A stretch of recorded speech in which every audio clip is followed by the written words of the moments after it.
Ja som ešte na ceste späť si prisadol v lietadle k nejakej českej turistke, alebo čo to, nejaká pani letela na Prahu a jak sa pozrela, že kto sedí vedľa nej, hovorí, to je výborný, ja vás znám z televíze.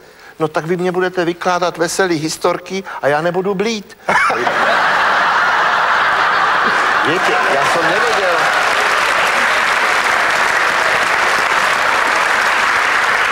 Ja som nevedel, čo to je česky. Ona bola zvracet, blít. Vykládajte mi veselé historky. Ja som sa tak zlakol. No ale ne teď, až když vzletne to letadlo. Tak to letadlo vyletelo a teraz ja som tak opatrne začal. No Kohn sa stretol s Greenom a furt som sa tak na ňu pozeral. Ona bola úplne zelená, vážna a takto sa na mňa dívala. No skončilo to tak, že som sa poblil ja.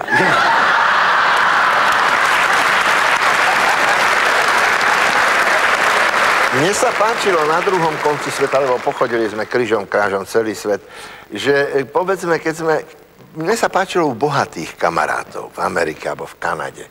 Dajme tomu, teraz je tam móda, že nejdu do čínskej reštaurácie, ale objednajú si komplet večeru čínsku aj s personálom do domu. To znamená, že zrazu večer pristane také skriňové auto, vyvalí sa odtiaľ plno Číňanov. Zrazu je ich plný dom, oni si donesú všetko. Vidličky, taniere, všetko, potom to aj poumývajú, okolo vás to uťahujú. Tá čínština, to je úžasná vec, keď je človek, povedzme, Slovák alebo Čech v slovenskej spoločnosti a zrazu okolo sú Číňania. Toto sa mi veľmi, veľmi páčilo. Ale oni, ako sa hovorí po česky, neviedi, co roupa má. U jedného takéhoto multimilionára sme boli a ten mal dom a pri tom dome mal les. To bol tiež jeho súkromný les. A on hovorí, no pozrite sa na ten les, no a nie teraz, večer vám niečo ukážem. A večer nás hromaždil pri okne, už sa stmievalo a v tom zase šťukol vypínačom a ten les sa rozsvietil. Pri každom strome mal takú stolnú lampu, takto dohora a svietila na ten strom. Tak zrejme, ako multimilionár, ako sa hovorí, že neví, co lampa má.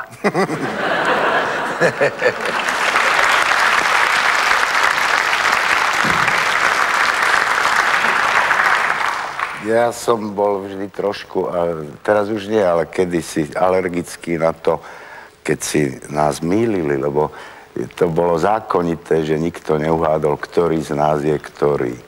A mne vždy hovorili, pán Satinský, prosím, ja som vždy hovoril, nie, ja som Lasica, viete, ja som Lasica. Skrátka, strážil som si, poznáte nás Slovákov, svoju identitu. A raz sme išli s mojou ženou, to som hádam išiel prvýkrát na západ asi po 15 rokoch do Mníchova. A tam sme išli do takej galérie a medzi iným ona mi hovorí, aké je to báječné, však, že nás tu nik nepozná.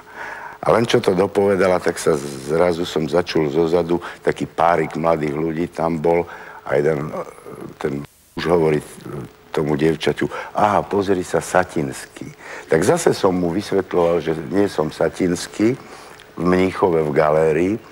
A nedávno sa mi stalo niečo, kde som už nevysvetľoval. Nechal som to tak, pretože som išiel po Dunajskej ulici v Bratislave a oproti išiel taký starší muž s trošku takým nenávistným pohľadom a mal igelitovú tašku.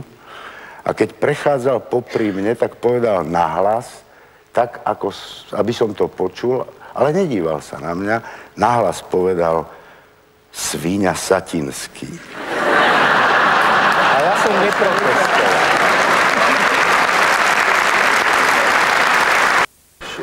Takže zatím vede Julo. Tak přátelé, jestli jste si všimli, tam tady ve foje jsou takové krabičky a papírky, tuštičky a diváci se nás ptají na různé otázky, tak nám poslali tady jednu společnou otázku. Jakou jste měl nejlepší nabídku? Míněno každý z nás. Nabídka je ponuka. Ano, ponuka, finančná ponuka. Nejenom finančnú, ale vôbec. Aha. Ja môžem povedať dve. Jedna sa odohrá, to vlastne ani nebola ponuka, ale taká príhoda, ktorá sa dá chápať ako ponuka. Existoval kedysi taký dosť známy slovenský filmový herec, Míťo Ladyžinský, veľký bohém, skutočne vynikajúci filmový herec, myslím, že si s ním hral určite.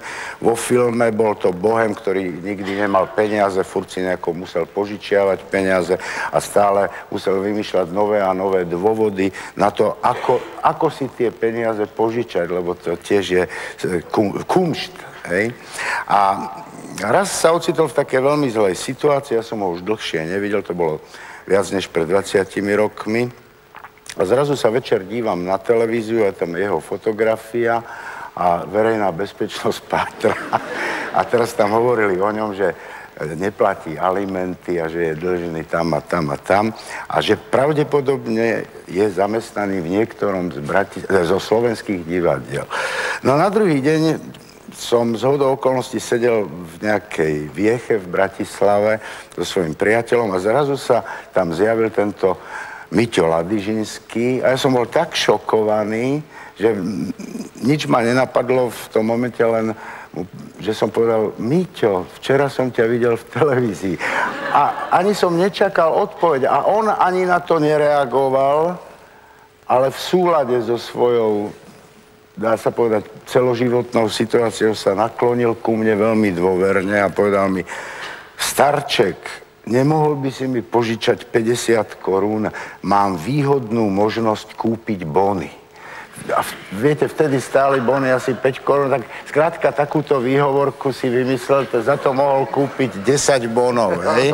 No ale o bony mu tam nešlo, no tak skrátka zišlo by sa mu aj tých 50 korún, ale lepšiu ponuku som dostal pred niekoľkými rokmi, keď sa zháňali ľudia do parlamentu. Viete, to boli také časy, že každému volali, či nechce byť v parlamente poslanec. A už to tam fungovalo, ja neviem, kedy to bolo, rok alebo dva potom, ako už ten nový parlament fungoval. Ma stretol jeden taký člen toho parlamentu a hovorí: Ty počúvaj, my by sme potrebovali niekoho tam tiež k nám do parlamentu. Nechceš ísť za poslanca? A ja som sa na ňu pozrel a povedal: Ja? Pre Boha, čo by som tam robil?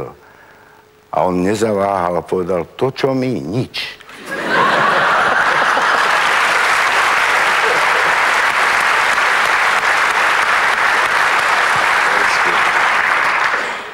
Ja neviem, no tak ponuku, no dojímavú ponuku som dostal od jednej šatnárky v Brne, v kaviarni. Tá stará pani mi hovorila: Ja vás znám z televízie, když si dáte sem kabát, nemusíte platit. To je dojímavé.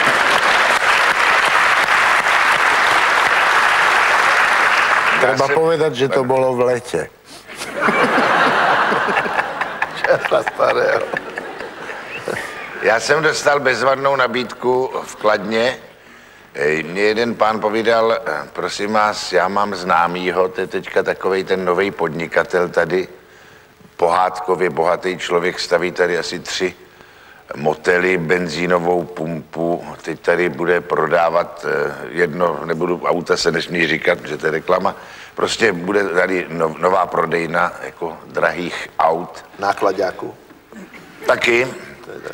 No prostě hrozně bohatý člověk a on by od vás něco potřeboval, ale on se vám to stydí říct. Na penězích nezáleží. Tak jsem božil okamžitě a povídám: Podívejte se, já jsem četl jednu knížku od Mária Puca Kmotr a tam říká v jedné té kapitole, říkají, že na penězích nezáleží. A ten Kmotr, Capo di tutti capi, říká: No podívejte, když se řekne, že na penězích nezáleží, tak záleží jako na jakých penězích nezáleží. Protože když řeknete částku, mě se zatmí před očima, tak za hodně peněz je člověk schopný hledat čeho.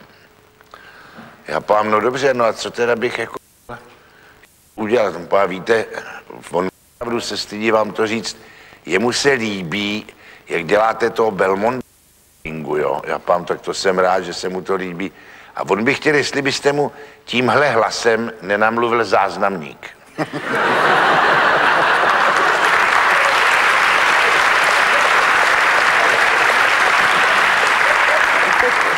musím vám říct, že bohužel se ještě nevozval. Áno.